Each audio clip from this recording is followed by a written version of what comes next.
চলতি আমন মৌসুমে দেশের সারের বাজারে অস্থিরতা তৈরি হয়েছে। বিভিন্ন জেলায় সরবরাহ থাকলেও অতিরিক্ত দামে কিনতে হচ্ছে সার।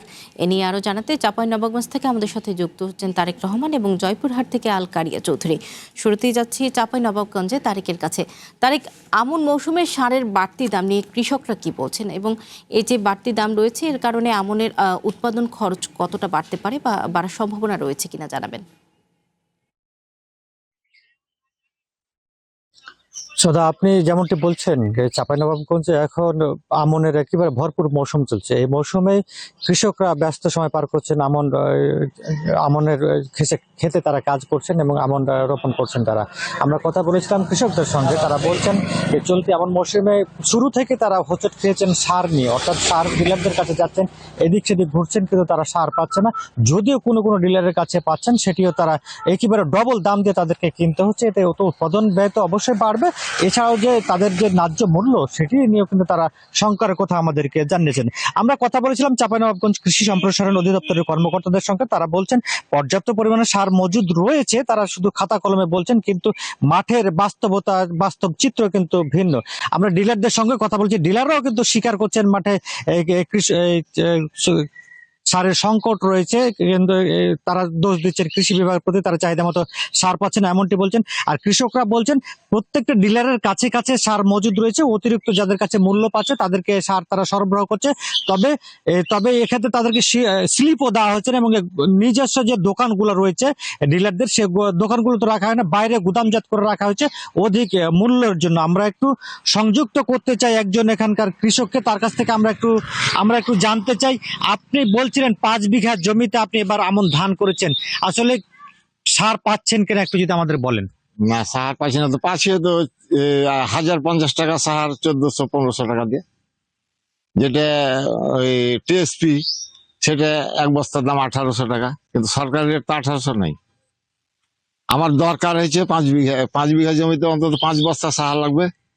ডিলারের কাছে, যেটা মেন ডিলার, তার কাছে যাওয়া দিয়েছে তো 3 বস্তার বেশি সাহার দিবে না, 3টার বেশি একজনকে সাহার দিবে না।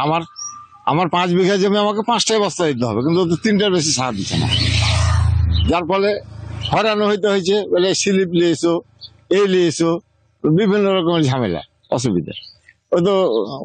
ওই জন্য ছোট ডিলারের কাছে আমরা কিনতে হয়েছে বেশি দাম দিয়ে। এক্ষেত্রে আপনাদের উৎপাদন খরচ বাড়বে কিনা, আর উৎপাদন আসলে ন্যায্য মূল্য পাবেন কিনা? ন্যায্য মূল্য কেন করে পারবো? উৎপাদন খরচ তো বেশি হয়েছে, উৎপাদন খরচটা তো আমাদের বেশি হয়েছে। যে ধানটা উৎপাদন করবো তার জন্য সাহারে তো খরচ ডবল হয়েছে। ধন্যবাদ আপনাকে। যে সদা আপনি শুনছিলেন একজন প্রান্তিক কৃষক বলছিলেন যে চাঁপাইনবাবগঞ্জে যে ডিলার গুলো রয়েছে সেই ডিলারদের কাছে তারা গিয়ে সময় মতো সার পাচ্ছে না, এমনকি সার পেলেও অধিক দামে তাদেরকে কিনতে হচ্ছে।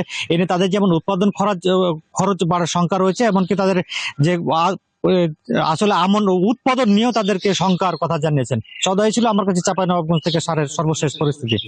তারেক, আপনাকে ধন্যবাদ। এবারে জানবো একই বিষয়, জয়পুরহাট থেকে, সেখানে আছেন কারিয়া। হঠাৎ সার সংকটের কারণ কি দেখছেন এবং বাজারে কি বরাদ্দ কম নাকি বাজারে কৃত্রিম সংকট তৈরি করা হচ্ছে?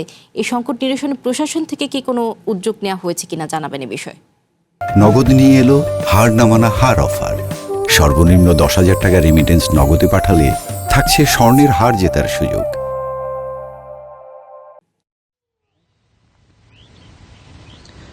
শ্রদ্ধা, আপনি যেমনটি বলছিলেন যে ইতিমধ্যে জয়পুরহাটের যে 5টি উপজেলা রয়েছে সেই 5টি উপজেলার বিভিন্ন ফসলের মাঠে প্রায় 100% আমন ধানের চারা রোপণের কাজ কিন্তু কৃষকেরা ইতিমধ্যেই শেষ করেছে।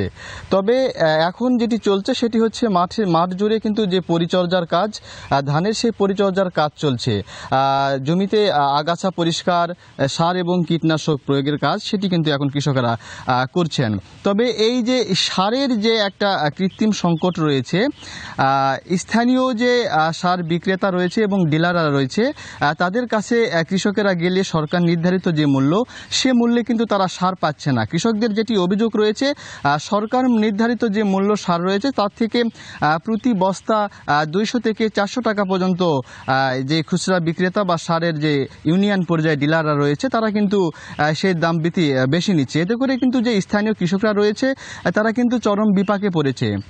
তবে এ নিয়ে আমরা যে সারের ডিলার রয়েছে আমরা তাদের সঙ্গে কথা বলেছি। তারা যেটি জানিয়েছে যে আসলে ইউনিয়ন পর্যায়ে সারের যে বরাদ্দ সেটি কিন্তু সরবরাহ আসলে চাহিদার তুলনায় তাদেরকে কম দেওয়া হচ্ছে।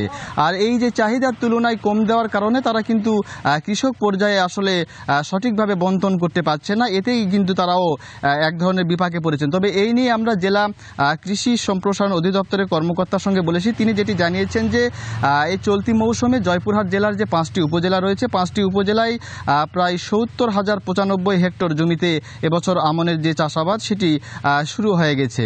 তো কৃষি বিভাগ যেটি বলছে যে জেলায় কোনো সারের সংকট নেই এবং উপজেলা পর্যায়ে যে কৃষি কর্মকর্তারা রয়েছে তারা কিন্তু নিয়মিত বাজার মনিটরিং করছেন এবং সারের দাম যদি বৃদ্ধি নেয় এমন অভিযোগ যদি কোনো সারের বিক্রেতা বা ডিলারের বিরুদ্ধে তারা পায় সেই ডিলার বা সারের বিক্রেতার বিরুদ্ধে তারা কিন্তু ব্যবস্থা নেবে বলেও তারা জানিয়েছে কৃষি বিভাগ। তবে কৃষি বিভাগ আরও একটি জানিয়েছেন যে আসলে বাজারে যে সারের কৃত্রিম সংকট তৈরি হয়েছে এর মূল কারণটা হচ্ছে যে জয়পুরহাট জেলা কিন্তু একটি কৃষি নির্ভরশীল জেলা। এই জেলার ধানের পরেই কিন্তু আলুর যে আবাদ সে আবাদটি বেশি হয়। আগামী আলুর আবাদের জন্য যে সার প্রয়োজন সেটি মূলত কৃষকেরা এখন থেকে মজুত করার চিন্তা ভাবনা করছে বলে সারের যে একটা সংকট সেটি দেখা দিয়েছে। তো এই ছিল জয়পুরহাট থেকে সারের কৃত্রিম সংকট ও বেশি দামে সার বিক্রির সবশেষ খবরাখবর। কারিয়া, আপনাকে ধন্যবাদ বিস্তারিত জানানোর জন্য।